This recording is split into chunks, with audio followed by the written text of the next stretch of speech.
40 ans, 40 personnes.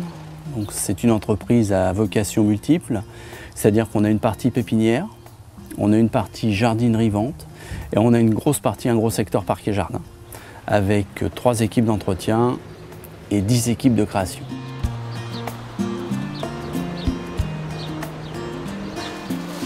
Ça va du vert, ce qu'on appelle le vert, le gazon, les plantations, à la partie dallage, maçonnerie paysagère, arrosage automatique, éclairage basse tension, tout ce qui peut être à côté d'un jardin.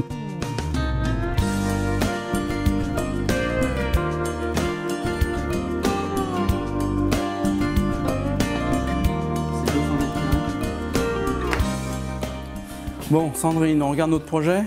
Oui, effectivement, Madame Bizot. Donc, qu'est-ce que tu as prévu comme revêtement? Je pensais leur mettre un niveau de rouet, Ouais. gravillon enrobé de résine. Partout? Partout là, et puis ici quelque chose d'un peu plus flexible, la dalle est fendue sur la dalle béton. Avec l'informatique, ça nous a apporté des dessins moins jolis. Esthétiquement, c'est moins beau, c'est de l'informatique. Par contre, ça se modifie comme on veut très très vite, quoi. Donc oui, ça nous a apporté beaucoup de souplesse pour proposer aux gens différents types de scènes de jardin. Ok, je pars là-dessus. Nous sommes souvent appelés par les particuliers et c'est nous qui nous rendons chez eux voir leur jardin. Je prends en compte leur projet, j'établis le plan, le devis, je viens le leur présenter. Nous sommes déjà venus plusieurs fois dans ce jardin. Nous avons réalisé un portail automatique parce qu'il y avait un souci avec la rue. Il fallait que ce soit pratique et que l'ouverture soit rapide. On a déjà réalisé une petite piscine en bois ainsi qu'un cabanon en bois. Bonjour. Bonjour. Ça allait bien? Oui, vous auriez pu profiter du nouveau portail. C'est vrai. C'est bien pratique avec la télécommande? Impeccable. Donc vous m'avez fait venir aujourd'hui pour voir la terrasse, hein? Oui. C'est ça, la terrasse là qui commence à être un petit peu usée. D'accord. Mais elle a vieilli, c'est vrai que les dalles se sont tachées, hein. Ce qui serait bien, c'est qu'on vous remette comme ce qu'on a fait devant. Les joints en résine, ça fait là, plus propre, hein. Ouais, tout à fait, ils s'encrassent moins et puis ils restent propres plus longtemps. Voilà, donc ce que je vous propose, c'est très important que le client se rende compte de ce qu'on va lui proposer. Son avis est quand même le plus important. Nous avons nos goûts, mais les siens sont quand même ceux à prendre en compte. Un commercial, c'est quelqu'un de très sensible, qui est à l'écoute du client et qui met cette sensibilité, cette écoute du client, qui essaye de le mettre en phase avec les problèmes esthétiques et les problèmes techniques. Donc là, le petit raccord. Après, tu n'auras plus que l'aération à achever. Donc là, tu as plein de petites découpes à faire. Là, c'est du sur-mesure. Tu as ça à achever.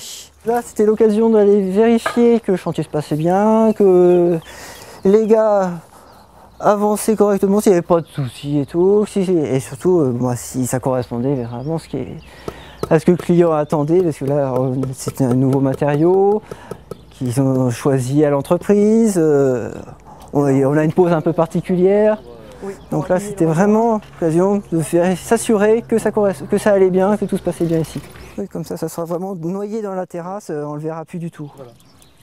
Non, je suis content, tout est propre, tout est bien fait. Dès qu'il fait beau, on est souvent à l'extérieur, à manger sur la terrasse.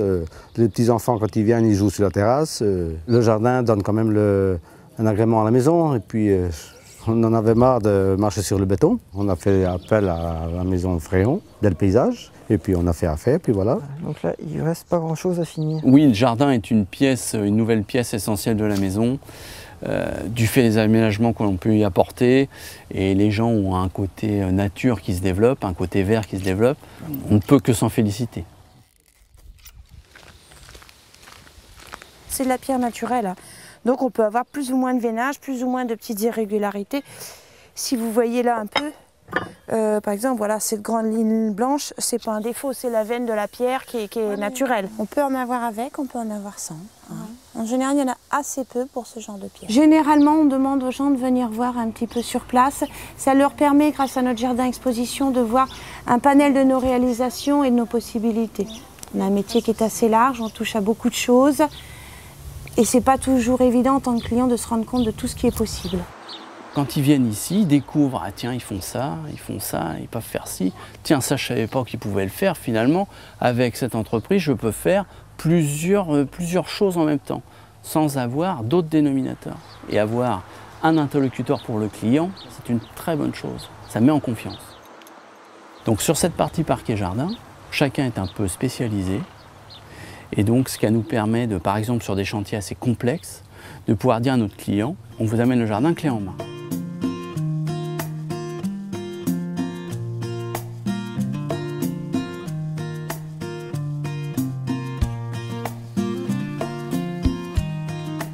La vocation pépinière est intéressante pour nous parce qu'on fait beaucoup de gros sujets.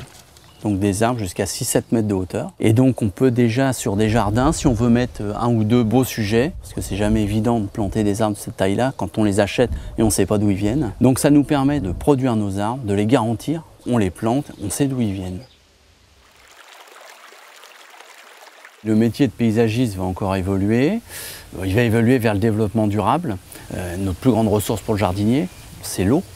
Donc économiser l'eau, arroser avec de l'eau de pluie, planter des plants peu gourmands en eau sur des endroits secs, c'est là les principales sources d'évolution, en incluant toujours par rapport à l'eau, de poser des matériaux drainants, donc qui absorbent l'eau, l'eau puisse aller à nouveau à la nappe phréatique et non pas directement dans les rivières.